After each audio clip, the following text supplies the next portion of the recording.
A vector plus 2b cross c equal to 3c cross a है। तो हम क्या करते हैं, पहले इसको मल्टीप्लाई करते हैं। तो a cross c plus 2b cross c, और इधर जो क्या प्लस है, ये देखो क्या है प्लस है, इधर भी देंगे तो क्या आ जाएगा माइनस 3c क्रॉस ए हो जाएगा। ठीक, इक्वल टू कितना आ जाएगा, 0 के बराबर। अब देखिए मैं इसको डायरेक्ट नहीं घटा सकता, एक मैंने प्रॉपर्टीज पढ़ा है a क्रॉस b, अगर मैं इसकी पोजीशन को चेंज करूंगा तो क्या आ जाता है माइनस, तो क्या आ जाएगा b क्रॉस a, तो आ जाता है क्या माइनस। सेम यही चीज यहाँ करना। अब देखो चेंज किसको करना, ये ध्यान देना, यहाँ क्या है b क्रॉस c, तो ध्यान देना b क्रॉस c है तो c लास्ट में है, तो क्या करें अब ये पहले इसको चेंज करना, इसको नहीं करना। ठीक, ताकि ये आगे मुझे क्या हो जाए सॉल्व हो जाए। तो कितना हो जाए 2b क्रॉस c, और ये क्या हो जाएगा माइनस माइनस प्लस, तो कितना आ जाएगा 3a क्रॉस c हो जाएगा इक्वल टू 0। अब देखो a क्रॉस c और a क्रॉस c है तो जोड़ेंगे कितना हो जाएगा, तो b क्रॉस c प्लस कितना हो जाएगा 4a cross c equal to कितना आ गया भैया 0। अब देखो यार यहाँ से क्या कॉमन है, 2 कॉमन है, 2 मैंने बाहर ले लिया तो बचेगा क्या b, और यहाँ आ जाएगा कितना 2a। अभी रुक जाओ मैं वो भी तरीका बताता हूँ। ठीक, और यहाँ से क्या कॉमन है, देखो मैंने 2 इधर से कॉमन ले लिया बाहर आ गया, और यहाँ से देखो क्या है क्रॉस सी क्रॉस सी, जब सेम साइड होगा तभी हम कॉमन ले सकते हैं। अगर एक दूसरे की अगर पोजीशन चेंज है तो हम कॉमन नहीं ले सकते। ऐसा अगर समझ लो, अगर a क्रॉस b है और यहाँ मान लेते हैं b क्रॉस c है, और बोल दो कि अगर कॉमन ले लें तो कॉमन ऐसे नहीं ले सकते, पहले इनकी पोजीशन को सेम करना पड़ेगा तभी हम कॉमन ले सकते हैं। बात समझ में आएगी नहीं, अगर इसमें से कॉमन लेना है तो किसी एक को चेंज करो, तो यहाँ हो जाएगा माइनस सी क्रॉस बी। अब जाके हम ये पोजीशन जब सेम होगा तो ही हम कॉमन ले सकते हैं। तो यहाँ पे ध्यान देना दोनों कॉमन क्या पोजीशन सेम है, तो मैंने यहाँ कॉमन लिया, अब आ गया क्या 0। तो देखो यहाँ पे 2 क्या है कांस्टेंट नंबर है, इधर क्या है मल्टीप्लाई, इधर भेज देंगे तो क्या हो जाएगा डिवाइड। तो अब देखो एक हिसाब से यहाँ पर ये समझना कि अगर a क्रॉस b, अगर ये हमने कह दिया 0 है तो ये होगा कि a वेक्टर क्या होगा पैरेलल टू b वेक्टर के होगा। भाई साइन 0 की वैल्यू क्या होगा, अगर एक वेक्टर दूसरे वेक्टर के पैरेलल होगा तो साइन 0 की वैल्यू क्या हो जाएगा 0 हो जाएगा। तो हम कह देंगे कि एक वेक्टर b वेक्टर की क्या पैरेलल है, तो ऐसे ये एक वेक्टर है और एक वेक्टर ये है, तो c वेक्टर क्या होगा parallel to b vector plus 2a vector, दोनों पैरेलल होंगे। तो अगर मुझे यहाँ पे क्या चाहिए सी वेक्टर चाहिए, तो सी वेक्टर निकालने के लिए क्या कर दो, अगर पैरेलल है तो केवल मैग्नीट्यूड में चेंज होगा, बाकी तो डायरेक्शन तो सेम ही होगा ना। तो यहाँ हमने ले लिया क्या मैग्नीट्यूड लैम्डा, तो क्या आ जाएगा b प्लस 2a। कहने का मतलब ये, अगर मैंने कह दिया कि b+2a, मान लेता हूँ इसकी लेंथ इतना होगा, सी वेक्टर हो सकता है इतना है, तो अब दोनों का डायरेक्शन सेम है तो मैग्नीट्यूड तो सेम नहीं है ना, तो मैग्नीट्यूड को अगर मैंने सेम करना तो क्या कर दिया लैम्डा से मल्टीप्लाई। बात समझ आ गई कि नहीं। ठीक, तो हो सकता है सी बड़ा हो एक बी प्लस ए छोटा हो, ठीक, तो कुछ भी हो सकता है, तो मैंने उसी के टर्म में ले लिया। तो अब हमारा सी वेक्टर निकल के आ गया। अब बी वेक्टर जो दिया गया है रख के हम क्या कर सकते हैं, सी की वैल्यू निकाल सकते हैं इन टर्म्स ऑफ लैम्डा। तो सी इक्वल टू लैम्डा, अब बी की वैल्यू क्या है 2i माइनस जे प्लस के प्लस 2, ए की वैल्यू कितना है i minus 3j plus 7k, इतना होगा। ठीक, अब यहाँ से हम सी वेक्टर निकाल लेते हैं, तो कितना हो जाएगा 2ij प्लस के, कितना हो जाएगा 2i minus 6j plus 14k हो जाएगा।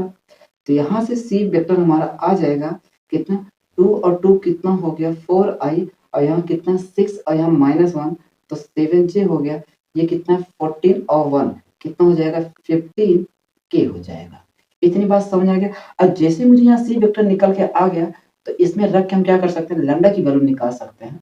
तो a dot c equal to 130, a की वैल्यू दिया गया है i minus 3j plus 7k, और लैम्डा लैम्डा कांस्टेंट नंबर है तो मैंने बाहर रख दिया, और बाकी ले लिया क्या 4i minus 7j plus 15k equal to कितने के बराबर 130।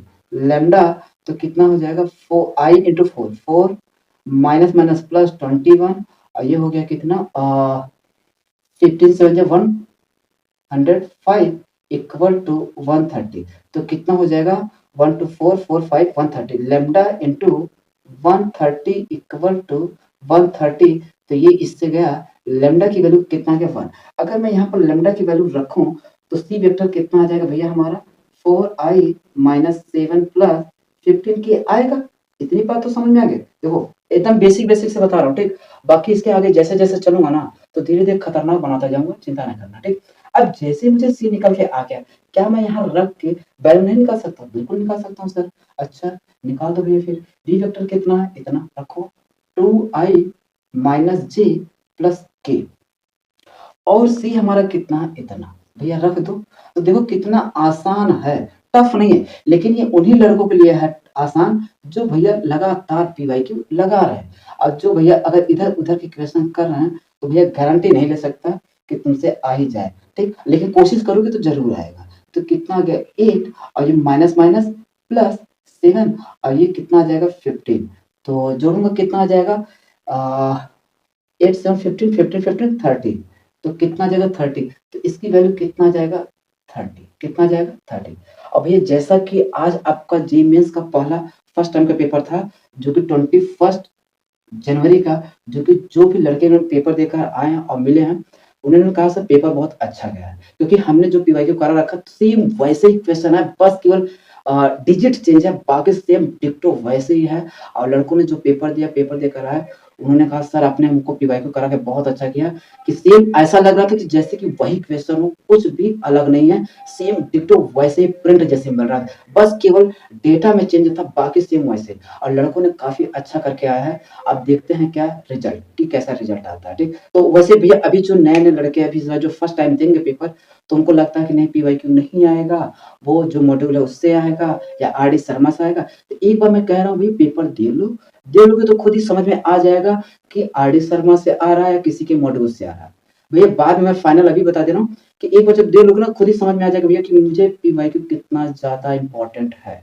तो बाद में जब जो नेक्स्ट टाइम तुम्हारा पेपर होगा ना, उसके लिए भैया जैसे तुम पेपर दे के देना, ये अभी जो आपका चल रहा है 21 से लेकर 28 तक, देने के बाद जो भी रिमेनिंग टाइम बचेगा ना, उसके लिए जैसे भी आपको समझ में आए कि अगर मुझे पीवाईक्यू करना है, पीवाईक्यू से फंस रहा है, तो केवल पीवाईक्यू ही पढ़ना। और गारंटी के साथ कह रहा हूँ, पीवाईक्यू अगर आप कर ले जाते हो तो आप वहां पर अच्छा कर जाओगे, परफॉर्म कर जाओगे, गारंटी के साथ कह रहा हूँ। बात समझ में आया कि नहीं?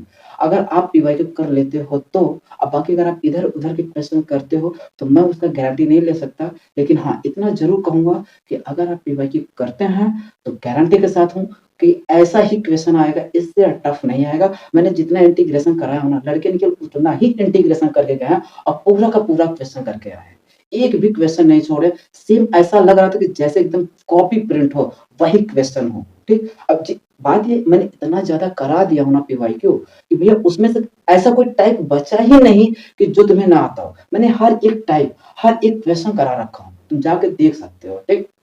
बाकी चलो जैसे और आगे क्वेश्चन मिलता है वो सब हम कराते जाएंगे। और मैंने बोला हूं ना, एक भी पीवाईक्यू छोड़ूंगा नहीं, तो नहीं छोड़ूंगा, ये लिख के ले लो, थोड़ा सा वक्त लग सकता है, लेकिन छोड़ने वालों में से एक भी क्वेश्चन नहीं हूँ। हर एक पीवाईक्यू करा दूंगा, चाहे वो टफ हो चाहे वो इजी हो। मानता हूँ जो टफ होगा ना उसको थोड़ा मुझे टाइम लगेगा, मैं थोड़ा और आसानी से बता दूंगा, लेकिन जैसे ही एक बार सीख लोगे ना, उसी को मैं स्मार्ट अप्रोच से बता दूंगा। फिर जो लेंदी लग रहा था ना उसको और शॉर्ट में कर लोगे। जैसे मान लो यही क्वेश्चन तुम्हें बताने मुझे लग रहा था कि थोड़ा कि भैया समझ जाओ। अब जैसे मैंने एक बार इस क्वेश्चन को तुम्हें बता दिया, अब जब इसको मैं सेकंड टाइम क्वेश्चन कराऊंगा ना, तो इतना रायता नहीं फैलाऊंगा, पहला दूसरा तीसरा चौथे लाइन में तुम्हें आंसर लाना सिखा दूंगा कि कैसे इसी क्वेश्चन को 4 स्टेप में उड़ाकर आंसर ला सकते हो। वो हर एक तरीका सिखाऊंगा। जैसे मैंने कैलकुलस में तुम्हारा पहले लेंदी वाला तरीका पूरा बताया, बेसिक तरीका बताऊं ताकि लड़का पहले सीख ले, उसके बाद स्मार्ट अप्रोच 2-2 3-3 लाइन में भी तुम्हें करना सिखा दूंगा। बात समझ में आ रही है कि नहीं? एक भी चीजें छोड़ूंगा नहीं, ये गारंटी के साथ कह रहा हूं।